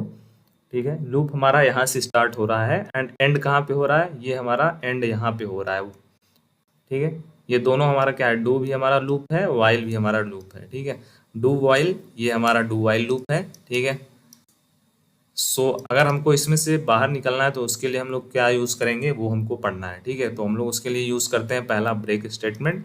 ठीक है, ब्रेक स्टेटमेंट के का हम लोग यूज़ करके हम लोग किसी भी लूप से बाहर आ सकते हैं। जैसे इसका डिफिनेशन सबसे पहले समझते हैं। जो हमारा ब्रेक स्टेटमेंट होता है उसका यूज़ लूप जैसे कि फॉर, वाइल लूप या फिर स्विच स्टेटमेंट से को तुरंत बाहर निकालने के लिए किया जाता है। जब ब्रेक स्टेटमेंट हम लोग एग्जीक्यूट हो जाता है तो वर्तमान जो हमारा लूप होता है वो एग्जीक्यूट होना बंद हो जाता है, तुरंत ब्रेक हो जाता है और जो हमारा कोड के बाहर की जो भी कार्यवाही होती है वो स्टार्ट होने लगती है। जैसे देखो यहाँ पे एक फॉर लूप का यूज़ किया गया है। ठीक है, उसका एग्जांपल लेकर के आपको समझाया गया है। फॉर लूप यहाँ पे स्टार्ट हुआ है। ये फॉर लूप में क्या है, ये हम लोग इनिशियलाइजेशन पॉइंट, ये हमारा कंडीशन और ये हमारा इंक्रीमेंट। ठीक है, फिर उसके बाद यहाँ पे एक लूप लगाया गया है, इफ़ दिया गया है। ठीक है, i इक्वल टू 5। देन उसके अंदर हमने क्या दे दिया है, ब्रेक दे दिया है, ब्रेक स्टेटमेंट दे दिया है। अब ब्रेक स्टेटमेंट क्या होगा, ब्रेक स्टेटमेंट क्या करेगा, इस लूप को यहीं पर बंद कर देगा। ठीक है, ये जो हमारा प्रोग्राम है ये रन होना बंद हो जाएगा और ये बाहर निकल आएगा कहाँ पे, ये आ जाएगा इस कोड के पास, प्रिंट एफ के पास आ जाएगा। ठीक है, ये जो हमारा है करली ब्रेसेस, इसके ये बाहर निकल आएगा। ये हमारा जो लूप स्टार्ट हुआ है यहाँ से लेकर के यहाँ तक, इसके ये बाहर आ जाएगा और उसके बाद हमारी जो आई की वैल्यू है वो प्रिंट हो जाएगी 5। कैसे प्रिंट हो जाएगी, क्योंकि यहाँ पे हमने डिक्लेयर कर दिया पहले i इक्वल टू 5। ठीक है, नेक्स्ट हमारा है कंटिन्यू स्टेटमेंट। सो हमारा जो कंटिन्यू स्टेटमेंट होता है इसका हम लोग सबसे पहले नेम से थोड़ी बहुत चीज़ें क्लियर है। कंटिन्यू स्टेटमेंट का जो यूज़ है लूप के अंदर किए गए कोड को छोड़ करके लूप के अगले जो स्टेप्स होते हैं उनसे बाहर निकलने के लिए किया जाता है, उनको रन करने के लिए किया जाता है। जो हमारा कंटिन्यू स्टेटमेंट होता है वो अगर एग्जीक्यूट होता है, जो हमारा एग्जीक्यूट होता है तो वो जो हमारा प्रेजेंट टाइम में जो स्टेप हो रहा होता है, जो हमारा एग्जीक्यूट हो रहा होता है ब्लॉक, उससे जो हमारा कोड है वो बाहर निकल जाता है और नेक्स्ट जो कोड है वो रन होने लगता है। ठीक है, जैसे देखो यहाँ पर एक एग्जाम्पल के थ्रू समझाया गया है। ये इतना इम्पोर्टेंट आपके लिए नहीं है, जो मेन इम्पोर्टेंट है वो हमारा केवल ब्रेक स्टेटमेंट इम्पोर्टेंट है। ठीक है, इसलिए ब्रेक स्टेटमेंट को आपको ज़्यादा अच्छे से समझना है। कंटिन्यू स्टेटमेंट और स्विच स्टेटमेंट को आपको बेसिक समझ लो, बाकी आपको इसको बहुत अच्छे से समझाया गया था स्विच में। ठीक है, स्विच स्टेटमेंट के बारे में आपको और भी चीज़ों के बारे में इसको ब्रीफ में समझाया गया था। ठीक है, जैसे हमारा जो गो टू स्टेटमेंट होता है, गो टू के अंदर ये जो होता है ये भी एक स्विच टाइप का स्टेटमेंट होता है। जैसे देखो यहाँ पे गो टू स्टेटमेंट, यहाँ पे देखो हमने स्विच का यूज़ किया है, स्विच, उसके बाद चॉइस, केस 1, केस 2, केस 3। ठीक है, लेबल यहाँ पे डिक्लेयर किया गया है, तो स्विच भी उसी टाइप में होता है। बट जो मेन आपको समझना है वो समझना है ब्रेक स्टेटमेंट। जब हम किसी भी लूप में कार्य कर रहे हैं और उनको हमको बंद करना होता है तो हम लोग यहाँ पे यूज़ करते हैं ब्रेक स्टेटमेंट का। ठीक है, जैसे ये देखो स्विच है तो वही सेम आपको जो मैंने प्रीवियस प्रोग्राम में दिखाया था वही है। स्विच हमको क्या करना है, एक स्टेप से दूसरे, एक कोड से दूसरे कोड में जाना है तो हम लोग स्विच का यूज़ करते हैं। ठीक है, और नेक्स्ट हमारा इस चैप्टर के जो भी बहुविकल्पी प्रश्न हैं, इंपॉर्टेंट क्वेश्चन आंसर हैं। ठीक है, अति लघु उत्तरी, लघु उत्तरी, दीर्घ उत्तरी, वो सब आपको बताया जाएगा। ठीक है, उसको प्रिपेयर कराया जाएगा, विथ आंसर आपको बताया जाएगा। सो अब आपकी क्लासेस जो हैं वो रेगुलर होने लगेंगी। So thank you for watching. जय हिंद, जय भारत। सो कक्षा 10वीं का ये हमारा कंप्यूटर का चैप्टर नंबर 4 है, जो कि हमारा सभी टॉपिक्स कंप्लीट हो गए हैं। मतलब इस चैप्टर में जितने भी टॉपिक्स थे स्टेप बाय स्टेप आपको एक एक टॉपिक्स पढ़ाए गए हैं। एक एक लेक्चर्स में एक टॉपिक, दो टॉपिक करके आपको पूरा चैप्टर का जितना भी टॉपिक था वो कंप्लीट करा दिया गया है। ठीक है, अभी हम देखने वाले हैं इस चैप्टर के जितने भी बहुविकल्पी प्रश्न हैं या फिर कह लें कि मल्टीपल चॉइस क्वेश्चन, क्योंकि बोर्ड परीक्षा में आपको 20 मल्टीपल चॉइस क्वेश्चन पूछे जाएंगे। ठीक है, 20 नंबर आपको कहाँ से मिलेगा? 20 नंबर आपको मिलेगा मल्टीपल चॉइस क्वेश्चन या फिर हिंदी में कहें बहुविकल्पी प्रश्न। ठीक है, 20 नंबर आपको यहाँ से मिलेगा, इसलिए सभी चैप्टर के बहुविकल्पी प्रश्न भी आपके लिए इम्पोर्टेंट है। ठीक है, सो टॉपिक की बात की जाए तो हमने देखा है jumping branching statement, if statement, if else statement, nested if else, उसके बाद go to statement, looping, for loop, while loop, do while loop. ठीक है, इसका प्रोग्राम भी हमने देखा है, लूप को कैसे हम लोग जल्दी जो है एग्जीक्यूट करना बंद कर सकते हैं वो भी हमने देखा है। ठीक है, so complete information, complete topics हमने पढ़ लिया है। अभी हम देखने वाले हैं बहुविकल्पी प्रश्न इस चैप्टर के। उससे पहले सबसे पहला क्वेश्चन जो है मेन जो मैं आपसे पूछ रहा हूँ वो आपको कमेंट बॉक्स में इसका आंसर बताना है, क्योंकि अगर आपने सभी टॉपिक्स पढ़े हैं तो आपको इसका आंसर 100% पता होना चाहिए। ठीक है, इफ स्टेटमेंट को कहा जाता है। ठीक है, ये जो सेकेंड नंबर क्वेश्चन है इसका आंसर आपको आपके नेम के साथ कमेंट में बताना है। जैसे आपका नेम है हर्ष, ठीक है, तो आप ऐसे लिखना हर्ष, एंड उसके बाद आपको लगता है कि इसका फर्स्ट ऑप्शन सही है, सेकेंड ऑप्शन सही है, थर्ड ऑप्शन सही है या फिर फोर्थ ऑप्शन सही है, वो अपना ऑप्शन का, ठीक है, ए बी या सी डी जो भी आपको लगता है सही है वो यहाँ पे ऐसे एक लिख देना, एक ऑप्शन सेलेक्ट कर देना। ठीक है, कमेंट बॉक्स में ऐसे आप कमेंट कर देना, मुझे पता चल जाएगा किस स्टूडेंट्स ने कितना अटेम्प्ट किया है। ठीक है, आप चाहें तो और भी क्वेश्चन को अटेम्प्ट कर सकते हैं। सो चलते हैं, सबसे पहला नंबर जो क्वेश्चन है, निम्नलिखित में से कौन सा जो कथन है उसको हम लोग नियंत्रण कथन कहते हैं, या फिर कौन सा जो स्टेटमेंट है उसको हम लोग कंट्रोल स्टेटमेंट कहते हैं। ठीक है, इंग्लिश में नियंत्रण को कंट्रोल बोलते हैं एंड कथन को स्टेटमेंट बोलते हैं। इफ, देन, यूनियन या फिर स्ट्रक्चर। सो जो हमारा इफ स्टेटमेंट होता है उसको हम लोग क्या बोलते हैं? कंट्रोल स्टेटमेंट बोलते हैं। ठीक है, फर्स्ट नंबर का जो सोल्यूशन है क्वेश्चन का वो है हमारा ऑप्शन नंबर ए। सेकंड नंबर क्वेश्चन आपको अटेम्प्ट करना है, मैं कमेंट बॉक्स में पिन कर दूंगा इसका करेक्ट आंसर। ठीक है, कमेंट बॉक्स में आपको बताना है इसका आंसर। थर्ड नंबर जो क्वेश्चन है, इफ कथन में दिए गए एक्सप्रेशन किस कोष्टक में बंद होने चाहिए। बहुत इजी नंबर, बहुत ही इजी है हमारा ये क्वेश्चन, इसका भी ऑप्शन नंबर ए करेक्ट होगा। ठीक है, वो कौन सा ब्रैकेट होता है हमारा, इस ब्रैकेट में हम लोग क्या करते हैं, इफ स्टेटमेंट में दिए गए एक्सप्रेशन को इस ब्रैकेट में हम लोग रखते हैं। ठीक है, नेक्स्ट क्वेश्चन है, इफ स्टेटमेंट में लिखे गए कथन को कब क्रियान्वित होते हैं। सो ये कब क्रियान्वित होता है, ये हमारा वर्क करता है, एग्जीक्यूट होता है ये स्टेटमेंट जब हमारा जो कंडीशन दिया गया होता है वो करेक्ट होता है तब। ठीक है, सो स्टेटमेंट के अंदर जो हमको कंडीशन दिया गया होता है हमारे द्वारा, अगर वो करेक्ट होता है तब हमारा जो इफ स्टेटमेंट में जो हम ब्लॉक में लिखते हैं कोड वो कार्य करता है, अपना एग्जीक्यूट होता है। सी लैंग्वेज में किस संख्या को असत्य माना जाता है। सो सी लैंग्वेज में जो हमारा 0 होता है उसको हम लोग फॉल्स मानते हैं। ठीक है, 1 को हम लोग ट्रू मानते हैं। सो करेक्ट आंसर होगा ऑप्शन नंबर डी, इसमें correct answer option number A था। नेक्स्ट क्वेश्चन हमारा, सी भाषा में किस संख्या को सत्य माना जाता है। सो इसका जो करेक्ट आंसर है वो है हमारा ऑप्शन नंबर ए, जो कि मैंने इससे पहले ही आपको बता दिया। 1 को हम लोग क्या बोलते हैं, 1 को हम लोग ट्रू समझते हैं। ठीक है, और जो 0 है उसको हम लोग फॉल्स समझते हैं सी लैंग्वेज में। एक या एक से अधिक कथनों के ब्लॉक को दोहराने की क्रिया को क्या कहा जाता है। ठीक है, बहुत ही इजी क्वेश्चन है, अगर आपने एक एक टॉपिक पढ़ा हुआ है तो आपको सभी क्वेश्चन का आंसर आपके माइंड में आ जाएगा। आप क्वेश्चन पढ़ोगे आंसर आपके माइंड में आ जाएगा। अगर आपने मिस किया है कोई प्रॉब्लम नहीं है, प्लेलिस्ट चेक करो 2025 के लिए जो बनाया गया है उसमें आपको स्टेप बाय स्टेप लेक्चर्स देखने को मिलेंगे, अपलोड हो रहे हैं। ठीक है, नेक्स्ट क्वेश्चन हमारा, सी भाषा में कितने प्रकार के लूप होते हैं। बहुत इजी क्वेश्चन है, 3 प्रकार के लूप होते हैं। ठीक है, कौन कौन से लूप होते हैं किसको पता है, कमेंट बॉक्स में जल्दी से कमेंट करके बताओ। ठीक है, मैं चेक कर रहा हूँ, कमेंट बॉक्स में कमेंट करना, सी भाषा में कितने प्रकार के लूप होते हैं। चलो मैंने बता दिया 3 प्रकार के होते हैं, कौन कौन से होते हैं वो आपको बताना है। ठीक है, नेक्स्ट क्वेश्चन हमारा, फॉर लूप में इनिशियलाइजेशन की प्रक्रिया कितनी बार की जाती है। सो जो हमारा फॉर लूप होता है उसमें इनिशियलाइजेशन की प्रक्रिया केवल 1 टाइम ही की जाती है, ऑप्शन नंबर ए करेक्ट है। नेक्स्ट हमारा क्वेश्चन है, ब्रेक स्टेटमेंट का उपयोग किस किए गए कार्य के लिए किया जाता है, किस कार्य के लिए किया जाता है। सो ब्रेक स्टेटमेंट नाम से ही आपको कुछ चीज़ें क्लियर हो रही हैं, जब हमको लूप से बाहर निकलना होता है तब हम लोग यूज़ करते हैं ब्रेक स्टेटमेंट का। ठीक है, इसका एक प्रॉपर आपको टॉपिक के थ्रू भी समझाया गया था ब्रेक स्टेटमेंट का work. So correct answer is option number A. Next and last question है मल्टीपल चॉइस, किस कथन में ब्रेक कथन का उपयोग किया जा सकता है। ठीक है, सो किसके लिए हम लोग कर सकते हैं ब्रेक स्टेटमेंट का यूज़। सो हम लोग सभी के लिए कर सकते हैं। ठीक है, सभी स्टेटमेंट में, इफ में भी कर सकते हैं, फॉर में भी कर सकते हैं, यूनियन में भी कर सकते हैं, सब कोई भी स्टेटमेंट होता है उसमें हम लोग ब्रेक स्टेटमेंट का यूज़ कर सकते हैं। इसका यूज़ मेनली तभी किया जाता है जब हमको लूप से बाहर हमको निकलना होता है, ठीक है। सो ये तो हमारा कंप्लीट हुआ है मल्टीपल चॉइस क्वेश्चन या फिर कह लें बहुविकल्पी प्रश्न, जो आपको बोर्ड परीक्षा में 1 नंबर के लिए पूछे जाते हैं, एक क्वेश्चन। टोटल कितने क्वेश्चन पूछे जाएंगे? टोटल पूछे जाएंगे नंबर ऑफ क्वेश्चन 20। सो आपके नंबर ऑफ मार्क्स कितने हुए बहुविकल्पी प्रश्न से? 20, ठीक है। बहुत ही इंपॉर्टेंट सेक्शन है। नेक्स्ट हमारा क्वेश्चन है अति लघुत्तरी प्रश्न, जो 2 नंबर वाले हैं और बोर्ड एग्जाम में आपको पूछे जा सकते हैं। और इस चैप्टर से जितने भी क्वेश्चन बन सकते हैं वो मैंने यहाँ पे लिया हुआ है, ठीक है। फर्स्ट क्वेश्चन है हमारा नियंत्रण कथन से आप क्या समझते हैं? नियंत्रण कथन मतलब इंग्लिश में इसको बोलते हैं कंट्रोल स्टेटमेंट, ठीक है। कंट्रोल स्टेटमेंट क्या होता है? कंट्रोल स्टेटमेंट वे स्टेटमेंट होते हैं जिनका यूज प्रोग्राम के प्रवाह को नियंत्रित करने के लिए किया जाता है। ये कथन प्रोग्राम को निर्णय लेने, लूप करने व विभिन्न स्थितियों के आधार पर क्रियान्वित होने वाले विभिन्न हिस्सों में विभाजित करता है, ठीक है।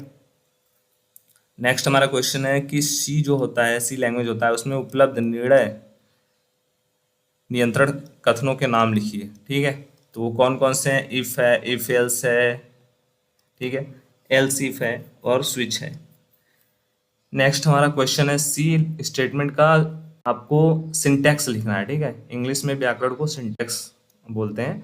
सिंटैक्स मतलब होता है सी जो हमारा इफ स्टेटमेंट होता है उसको हम लोग किस प्रकार यूज करते हैं, उसका आपको सिंटैक्स लिखना है, उसका हमको एक तरीका लिखना है, ठीक है। जैसे आपने इंग्लिश में पढ़ा होगा आपने एक्टिव वॉइस, पैसिव वॉइस, उसमें आप पढ़ रहे होंगे तो उसमें आपको कुछ चीज़ें सिंटैक्स देखने को मिली होंगी, ठीक है। तो इसी प्रकार सिंटैक्स पता चलता है कि स्टेप बाय स्टेप आप कैसे लिखोगे, क्या लिखने का तरीका है। तो आप इफ स्टेटमेंट के लिए आप लोग जानते हैं, सबसे पहले आप इफ लिखोगे, फिर उसके बाद यहाँ पे आपका कंडीशन रहता है, ठीक है। कंडीशन को हिंदी में शर्त बोलते हैं। फिर यहाँ से आपका ब्लॉक एग्जीक्यूट होता है, ठीक है। ब्लॉक ओपन होगा, यहाँ पे curly braces open and curly braces close, इसके अंदर वो दिया रहेगा। जैसे इसके अंदर आपको दे दिया गया, ठीक है, क्या दे दिया गया, चलो मान लो इसके अंदर हमने केवल पास कर दिया प्रिंट एफ हेलो, ठीक है। सो अगर हमने जो कंडीशन दिया हुआ है, यहाँ पे जो कंडीशन दिया हुआ है, अगर वो ट्रू होगा तो हमको ये एग्जीक्यूट हो जाएगा, अगर वो फॉल्स होगा तो ये, अगर यहाँ पे फॉल्स है तो यहाँ पे हम लोग एल्स स्टेटमेंट का यूज़ कर लेंगे। एल्स स्टेटमेंट में जो देंगे वो यहाँ पे रिजल्ट में हमको आ जाएगा, ठीक है। नेक्स्ट है इफ स्टेटमेंट में एक से ज़्यादा कथनों का उपयोग कैसे किया जाता है? सिंपल है, एक से ज़्यादा स्टेटमेंट आपको देना है, सेम वही है, इफ लिखो, उसके बाद कंडीशन दो, फिर उसके बाद ब्लॉक एग्जीक्यूट जो हमारा है, ठीक है, कर्ली ब्रेसेस ओपन करो, जितना स्टेटमेंट यहाँ पे देना है, जितना यहाँ पे लिखना है आपको आप लिख दो, उसके बाद बंद कर दो, ठीक है। नेक्स्ट है हमारा इफ एल्स स्टेटमेंट का सिंटैक्स, ये भी इजी है। सबसे पहले आप इफ को लिखो, उसका कंडीशन दो यहाँ पे, ठीक है। यहाँ पे कंडीशन मैंने क्वेश्चन मार्क दे दिया है। उसके बाद यहाँ पे ब्लॉक एग्जीक्यूट होगा हमारा, curly braces open curly braces close. यहाँ पे आप जो भी कोड लिखोगे, अगर ये वाला आपका पोर्शन, ये वाला कंडीशन ट्रू है तो ये कोड आपका एग्जीक्यूट होगा, अदरवाइज आप एल्स लिखो यहाँ पे। एल्स के अंदर आपने डायरेक्ट यहाँ पे कोई कंडीशन देने की जरूरत नहीं है, यहाँ पे आप जो लिखोगे वो, अगर देखो इफ के अंदर आपने जो कंडीशन दिया है अगर वो ट्रू होता है तब कौन सा कोड एग्जीक्यूट होगा? इफ ब्लॉक का कोड एग्जीक्यूट होगा, ये वाला रिजल्ट में हमको मिलेगा। बट अगर ये वाला जो हमारा कंडीशन है इफ के अंदर दिया गया वो फॉल्स हो जाता है, तब हमारा जो डायरेक्ट एग्जीक्यूशन होगा वो एल्स ब्लॉक का होगा। ये वाला कोड जो हम देंगे वो हमको रिजल्ट में मिलेगा, ठीक है। यहाँ पे कुछ भी चेकिंग की जरूरत नहीं है। नेस्टेड इफ एल्स स्टेटमेंट से आप क्या समझते हैं? इसका मैंने एग्जांपल के साथ आपको आंसर आपको लेक्चर में बहुत अच्छे से पढ़ाया है, ठीक है। नेस्टेड इफ एल्स स्टेटमेंट वो होता है जिसमें एक इफ या एल्स के भीतर एक और इफ या एल्स स्टेटमेंट होता है, या विभिन्न परिस्थितियों में निर्णय लेने के लिए उपयोग किया जाता है, ठीक है। जब मैंने आपको बताया था कौन सा लेक्चर, कौन सा एग्जाम्पल, वोटिंग का, ठीक है। वोटिंग के लिए सबसे पहले तो वहाँ पे आपका, जब यहाँ पे देखो ऑथेंटिकेशन, ठीक है, आपने ये सुना होगा या फिर आपने देखा होगा गूगल का या फिर व्हाट्सअप का, बहुत सी चीज़ों का आप यूज़ करते हो, तो उसमें ऑथेंटिकेशन होता है, उसमें आपका OTP आता है, या फिर आप कहीं दूसरे जगह लॉगिन करते हो तो आपको यहाँ पे पूछा जाता है, यस नो पूछा जाता है आपके पहले वाले डिवाइस में। तो इसी प्रकार से होता है, जब जहाँ पे डबल आपका ऑथेंटिकेशन होता है वहाँ पे हम लोग if else statement, nested if else statement का यूज़ करते हैं, ठीक है। जब एक इफ एल्स ब्लॉक में एक इफ एल्स स्टेटमेंट में एक और इफ एल्स स्टेटमेंट आ जाता है, तब वहाँ पे आता है आपका नेस्टेड इफ एल्स स्टेटमेंट। ठीक है, लूपिंग से क्या समझते हैं, नेक्स्ट आपका क्वेश्चन है। लूपिंग एक प्रकार की प्रक्रिया होती है जिसमें प्रोग्राम का एक भाग बार बार कोड जो होता है हमारा एग्जीक्यूट होता रहता है जब तक कि हमारा कंडीशन ट्रू नहीं हो जाता है, पूरा नहीं हो जाता है। ठीक है, दिया गया कंडीशन जितनी बार पूरा होगा, ट्रू होगा, करेक्ट होगा, तब तक हमारा जो प्रोग्राम है वो चलता रहेगा। नेक्स्ट हमारा क्वेश्चन है, सी भाषा में कितने प्रकार के लूप होते हैं? 3 लूप होते हैं, for loop, while loop, do while loop. इस तीनों को मैंने आपको डिटेल में समझाया था एक एक लूप के बारे में बहुत अच्छे से। नेक्स्ट क्वेश्चन है, फॉर लूप का सिंटेक्स लिखिए। इजी है ये भी। ठीक है, फॉर लूप का सिंटेक्स जैसे सबसे पहले आप फॉर लिखोगे। ठीक है, मैंने जब आपको टॉपिक वाइज समझाया था, टॉपिक वाइज पढ़ाया हुआ है जो लेक्चर, उसको आप देखना, उसमें आपको बहुत डिटेल में समझाया। ठीक है, तो देखो यहाँ पे प्रारंभिक स्थिति मतलब इनिशियलाइजेशन। ठीक है, फिर उसके बाद कंडीशन, शर्त दिया गया है कंडीशन, फिर उसके बाद इंक्रीमेंट करना है या डिक्रीमेंट करना है आप ये बताते हो इसके अंदर। उसके बाद आपका जो ये एक्सक्यूशन वाला कोड है, ठीक है, ये यहाँ पे स्टार्ट होता है और यहाँ पे जो आप कोड लिखते हो वो आपका एक्सिक्यूट होता है। ठीक है, इसी प्रकार से ये कार्य करता है। ये हमारा सिंटेक्स है फॉर लूप का। ब्रेक कथन का उपयोग क्या है? ब्रेक जो हमारा स्टेटमेंट होता है उसका उपयोग लूप या स्विच स्टेटमेंट को समय से पहले समाप्त करने के लिए किया जाता है। जब ब्रेक स्टेटमेंट हमारा एक्सिक्यूट हो जाता है तो वह लूप या स्विच से बाहर निकल आता है। ठीक है, जैसे हमने यहाँ पे कोई लूप लगाया हुआ है, ठीक है, कि कोई नंबर आपको एक्सिक्यूट करना है, प्रिंट करना है 1 से लेकर के 10 तक, बट हमने बीच में ही ब्रेक स्टेटमेंट का यूज़ कर दिया है तो वो 10 तक प्रिंट नहीं होगा, वो केवल तभी तक प्रिंट होगा जहाँ से पहले हमने ब्रेक स्टेटमेंट का यूज़ किया है। ठीक है, ये जो कुछ आपके प्रोग्राम है, ये प्रोग्राम का सलूशन मैं आपको प्रोवाइड कराऊंगा जब आपका एग्ज़ाम आने वाला रहेगा तब। ठीक है, एग्ज़ाम के टाइम जब आपका मैराथन क्लास चलेगा उसके लिए मैंने ये प्रोग्राम का लिस्ट बनाया हुआ है। आप चाहो तो स्क्रीनशॉट लेकर के रख लो, आप खुद से प्रैक्टिस करो। अगर आप सॉल्व कर पाते हो अच्छी बात है, ठीक है, नहीं कर पाते हो तो भी कोई प्रॉब्लम नहीं है। जैसे एग्ज़ाम आएगा तैसे आपको इसका सलूशन प्रोग्राम है, इसीलिए आपको एग्ज़ाम के टाइम आपको मैं बताऊंगा। अभी बताऊंगा तो आप रिवाइज करोगे नहीं, आप भूल जाओगे। ठीक है, बट एग्ज़ाम टाइम में मैं आपको ये चीज़ें बताऊंगा बहुत अच्छे से, तब आप पूरी तरीके से याद कर लोगे और डायरेक्ट एग्ज़ाम में लिख करके आओगे। ठीक है, so thank you for watching. Complete हो गया आपका चैप्टर।